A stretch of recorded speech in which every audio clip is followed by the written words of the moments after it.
we have a question from this mic here? Sure. I just first like to say thank you for coming here. And my name is Puya.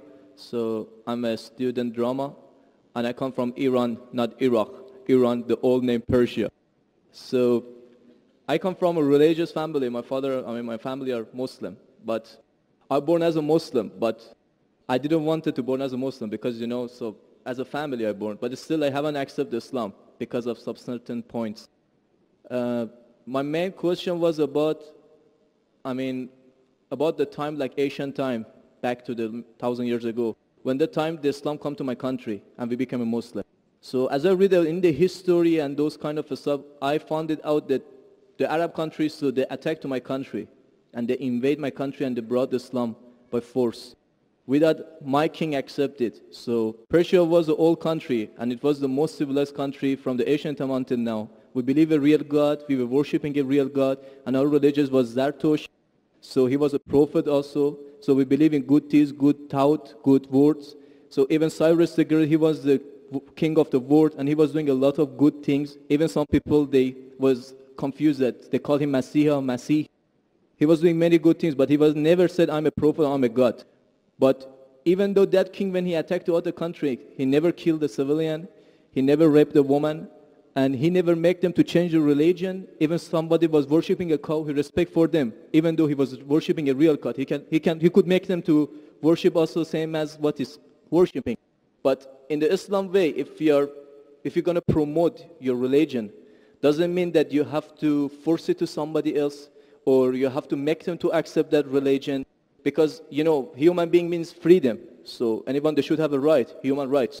So maybe those people, they didn't want that religion. So why they have to attack and, to bring it by force? That was the main question that made my heart a bit, to make my belief go down. So. Brother, are you Parsi? Pardon? Yeah, I'm from Fars. Are you a Parsi? You mean Farsi? Are you a Parsi? Are you a Zoroastrian? No, I'm not following any religion. You don't belong to any religion? I don't believe. But you said your parents were? My parents are Muslim, but because of this confusion and stuff, I never try to follow the religion. I just believe in real God and doing the good things. So you believe in real God and good things. What are the good things? Where do you get the good things from? Good things like I don't harm the others. Whatever I'm doing, not try to harm the others. That's the first thing. As much as you can do the good things, even helping the others, and believe in the real God, not worshipping a stone or leaf or whatever. And I believe God is single. But I didn't. So you have your own philosophy. So you want to bring a new religion? I'm not going to make any religion. I'm just following my brain because as I know, God gave us a brain. So I didn't make my mind busy by following the books. When I was 10 years old, I was just thinking until now even. So I tried to follow thinking, he's saying, God as long as not a stone. Who told you stone is not a God? Anyway, I'll answer your basic question. Your basic question is that Muslims came to Persia and they conquered and they forced people to accept Islam. So no one should force at all. I agree with you. Point to be noted is that today the media promotes that Islam was spread by the sword. I am aware that there are certain black sheep in the Muslim community and there are certain Muslim rulers who did wrong things. But as a whole, Islam was never spread by the sword. Islam was never spread by the sword. It's spread by sword. Sword. Sword means force. Force, yeah. Like you said, now Muslims came and conquered Persia, etc. You see everywhere it's happening. There are wars taking place. But in Islam, it's clearly mentioned in Surah Baqarah, chapter 2, verse number 256. La ikraha fid deen. There's no compulsion in religion. Truth stands out clear from error. What we see today, if we analyze, that we Muslims, we were the lord of the Arab lands for more than 1400 years. For the past 1400 years, the Muslims were the lord of the Arab lands. For a few years the Britishers came, for a few years the French came, but overall the Muslims were the rulers of the Arab land. Yet today, there are more than 9 million Christians who are Coptic Christians. That means they are Christians since generation. If the Muslims wanted, they could have forced each and every non-Muslim to accept Islam at the point of the sword in the Arab land. These more than 9 million Coptic Christians, they are giving Shahada. They are bearing witness that Islam was spread by the sword. We Muslims, we ruled India for more than 1,000 years. We ruled India for more than 1,000 years. If we wanted, we could have forced every non-Muslim Indian to accept Islam at the point of the sword. Today, more than 80% of the Indians are non-Muslims. These more than 80% non-Muslim Indians, they are giving shahada, they are bearing witness that Islam was inspired by the sword. Which Muslim army has come to Indonesia? Indonesia today has the largest number of Muslims in any country, more than 200 million Muslims. In Malaysia, more than 55% of the citizens of Malaysia are Muslim. I am asking you, which Muslim army came to Malaysia? Your country, which Muslim army came? Which Muslim army went to the east coast of Africa? It was the business, it was the traders. When they came here, people accepted this religion. It is the media hype which talks about Islam was spread by the sword. Yes, there were a few people. There were a few black sheep of the Muslim community. Brother, you asked the question, you're listening or you're raising the hand? Okay, sure. You asked the question, you gave the background, I listened to it, and now you want to raise your hand. I have not completed my answer. Okay, sure. Continue. If you ask the question, you should think. Because if you're thinking something, I'm a doctor. If you're thinking, that means you won't hear my answer. If I ask you to repeat, you won't be able to repeat 25%. So when you listen, you should give attention. I'm a doctor. I've done psychology also.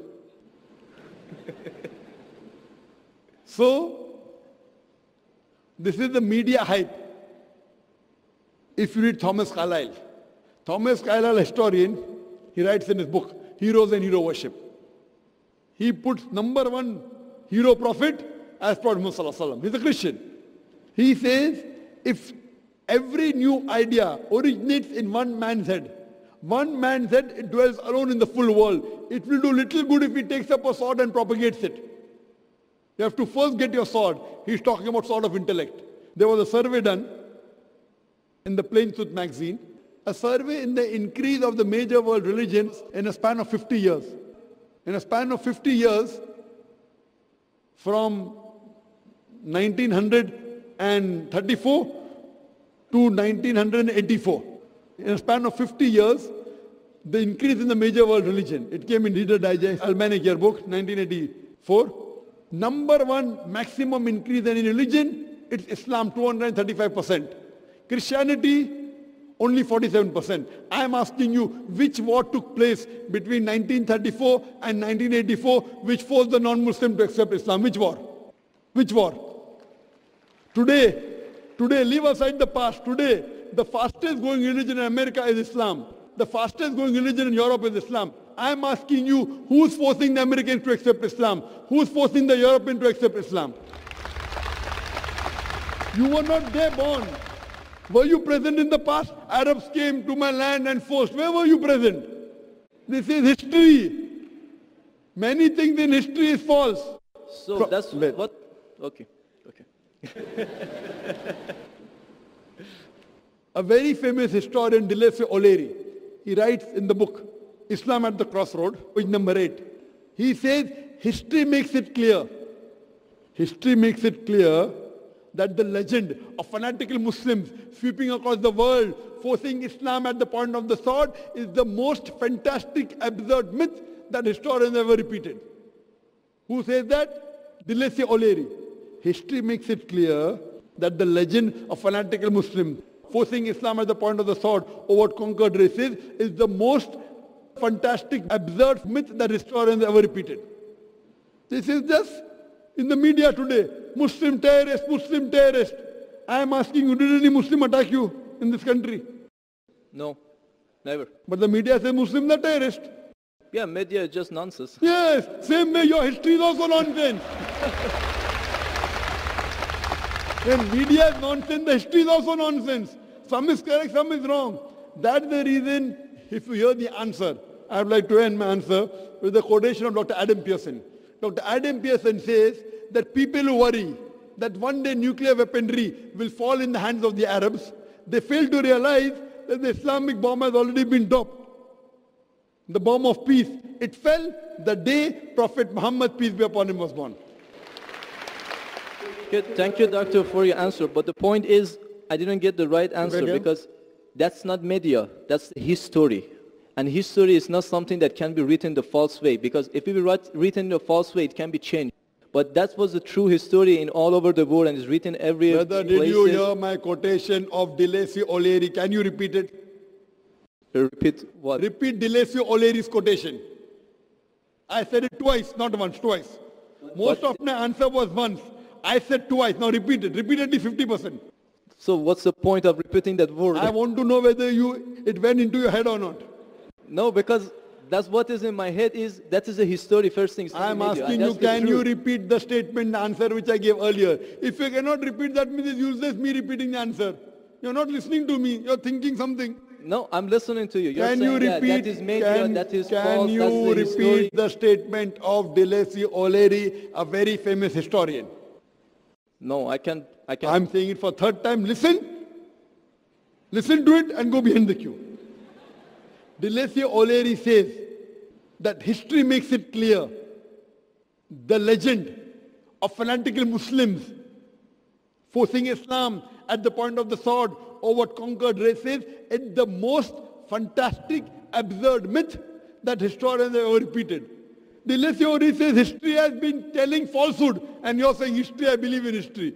Deleuze O'Leary is saying that what history says that Muslims are forcing Islam at the point of the sword is the most fantastic myth that historians have repeated. So you have got influenced by the myth.